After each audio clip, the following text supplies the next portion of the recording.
On today's show, I have three special guests joining me. Sports reporter Bailey Ketcham, former Missouri Western women's basketball player Sarafina, and last but certainly not least, former men's basketball player Mataika Koyamainavure. Welcome to the show, guys. How are you doing? We're good. Doing Thanks well. for having How us. are you? Oh, it's Friday. It's hard not to be happy on a Friday. And it's also March Madness. So, in Division I basketball, who are you rolling with, Bailey?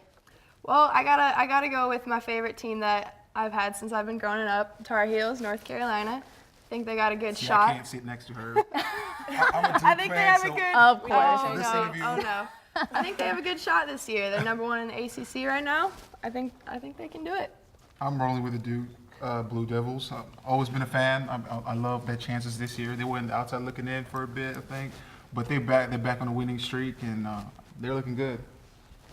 I'm not even gonna lie. I haven't watched a whole lot of men's basketball Division I, but I've seen a lot of KU games this year, so they look pretty solid. And that's one of my teams. I'm rolling with Oklahoma State, the Jayhawks, and last but not least, UCLA, Lonzo Ball. That's all I'm saying. But where are you putting your money at? Which team are you putting your money on? I'm putting my money on. Can I put my money on Oklahoma State and KU? Nope. Yeah, choose one. I have to pick Oklahoma State because I'm from OU. From Oklahoma. I'm from OU. No boomer sooner. All right. Well, let's jump into some Missouri Western basketball. In men's basketball, the Griffs went 7-21 for the season, but unfortunately, they did not make it to the MIAA tournament. So, Mataika, what happened to these guys? You think? Let me know. I mean, I was following the game, all the men's basketball games the whole year, and one thing I noticed, like at the beginning, I noticed how only 8 players were dressing up in the first few games, so I'm guessing injuries played a part in them not making the tournament, and it was just overall, I think that extra effort, I didn't see, because all the games were, they were pretty close scores, 73-79, they lost to William Jewell, and then some of the conference games, they lost 68-81, they lost 69-74, so it was pretty close games, so that's just that extra effort from the guys, I think. And that can only be brought out by the coach, I think. So I think it's all a little bit of everything from the coaches and the players and the injuries. So. Right, I see potential in these guys because, in the first half, these guys were dominating. Exactly. And it's like when the second half came, it's just like they lost it. Yeah, it's like something was just missing. They were right there, but they couldn't get that extra, like Tyka said, that extra effort. Something about it just wasn't there. I think the last game against Lindenwood, summed up the whole season of Missouri Western men's basketball, where they fought hard, took the lead, and then the team comes right back and scores, wins the game. That's exactly how the whole season went. So I think it can only be summed up by that game, the last 2 minutes. All right. So let's talk about some key players, about Cole and Aaron. What do you think? How do you think they contributed to the team this year? A lot. Aaron was playing with an injury. Keep that in mind. And, he still came out, dominated assists, rebounds, and he was scoring. Cole played exceptionally well, I think. He was named Honorable mention. Honorable mention for the MWSU, and I think that's deserving for him. Yeah, I feel like Cole stepped up once A was out. So. Yeah. I think this year in total, Cole kind of stepped up. Just looking at him grow from last year where he was, from kind of more of a one-dimensional shooter. Yeah, exactly. Sometimes would drive, but this year he kind of really came in and he showed an all-around game. So the team was full of new players this year. Let's talk about T.J. Evans and Joe Hamilton. T.J. Evans is my best player on the team. He's a slasher. He can shoot the three. He can rebound. He can pass the ball. So he got his teammates involved as much as him getting to the basket. So I think T.J. was a big part of this team. Joe came in clutch. He had some clutch threes. When I'm on the sidelines covering these games and I see Joe come, like Joe's going up for the shot, and every time he makes it. And every time he makes every it, the time. crowd goes wild. And that's Joe's game, and I think he's evolved. And he's trying to drive to the basket a little bit more. But I think it's as far as catch and shoot, he comes in clutch. Yeah, those two definitely came in big for them. I think just being a transfer period, it's kind of hard to come in and know your role. And I think a lot of people had questions of who's going to be that shooter now, and because Cole can't do it by himself. And I think Joe really stepped in, and TJ coming in being that all-around player, he definitely helped too. So they took on a role that was kind of hard, but they did it gracefully, I think.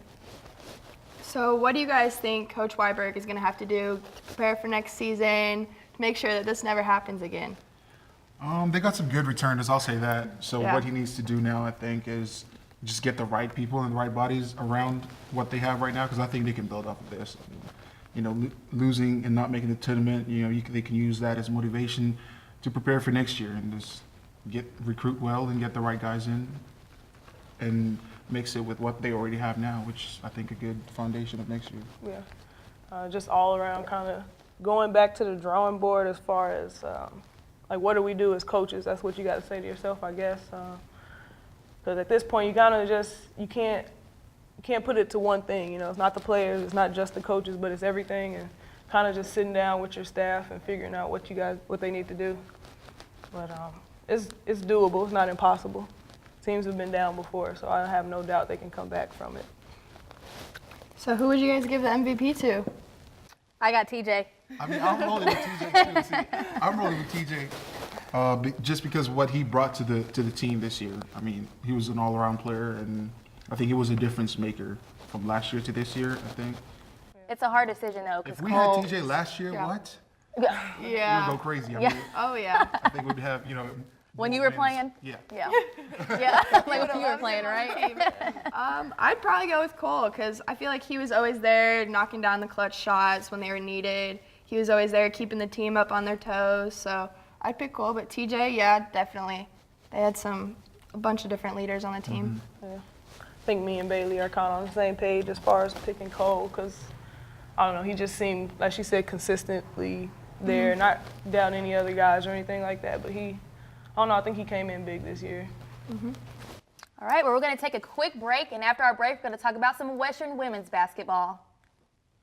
At Missouri Western, it's on us. It's on us, all of us, to take responsibility and stop sexual assault. To create a campus environment where everyone is safe and feels safe. To realize that ending sexual assault is not an individual endeavor, But a collective effort.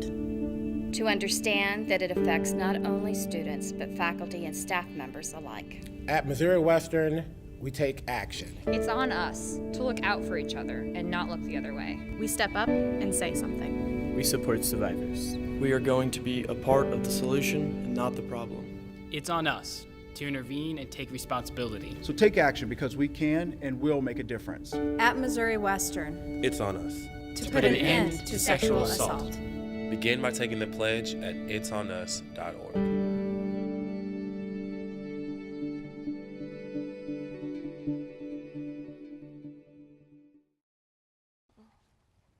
The Missouri Western women's basketball team are on their way to Kansas City again. What are these girls doing?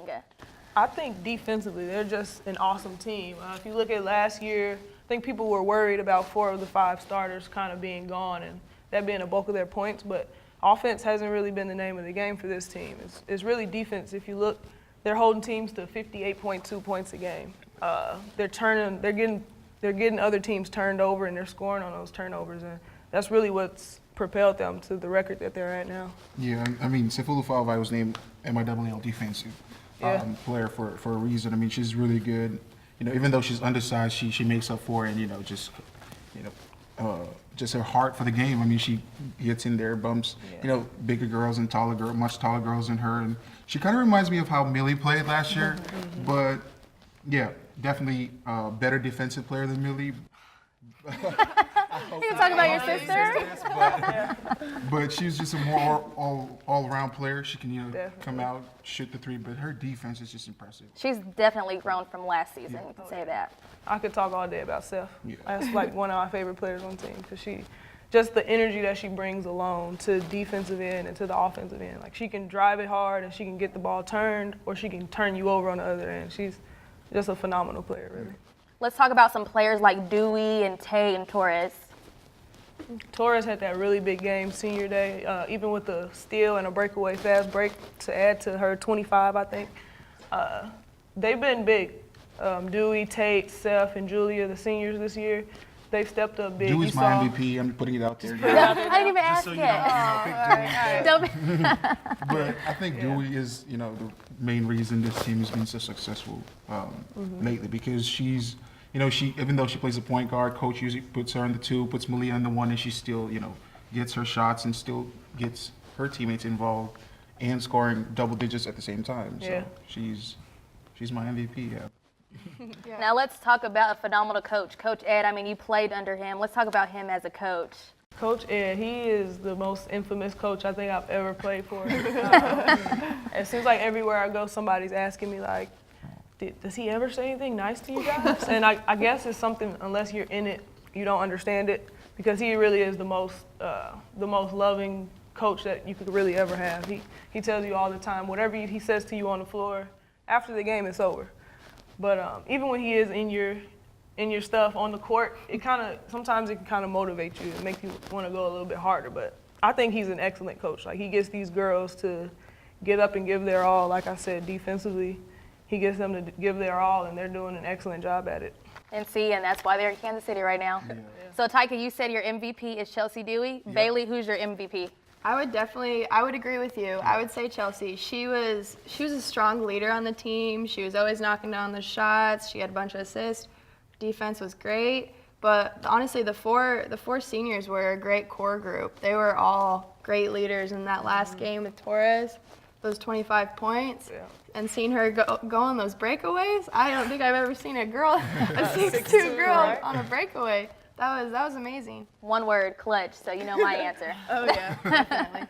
Yeah, I think, like you said, the core group was really big for them. Tate coming in that Emporia game with the big game, Dewey just being a consistent threat throughout the season, and then Seth also a consistent threat. My MVP pick is between Seth and Dewey. Seth because, I mean, if you look at her numbers, sometimes they'll be really good. Sometimes they won't tell you the whole story, because Seth, she'll get her hand on a lot of balls that people don't, it's not necessarily a stat that's taken, but she adds that extra energy. But I think I'd have to give it to Dewey just because how consistent she's been in the last 3 years, really, bringing her team to the MIAA tournament 3 years in a row. That's a big accolade to accomplish in one career. So I'd have to give it to Dewey, averaging 13 points a game right now, 4 assists, and I think she's kind of one of the top 3-point shooters with 37%. So she's just doing it all right now. That's why she was named to the first team. Oh, yeah. So the girls are playing Central Oklahoma tonight. What is your game day prediction? Whew, Central Oklahoma. They only beat them by 10 points last time. I'm thinking they'll probably beat them by about 15 points this time. I think they're gonna dominate. Yeah, I think so too. I mean, it's a different environment over there at the tournament. In Kansas City, so I mean, I'm going with the Griffons, and only because I know how I've been watching them and I know how they've been playing, and if they, keep doing what they were doing, use their defense as their main attack, off their main approach towards the game, I think they'll be fine.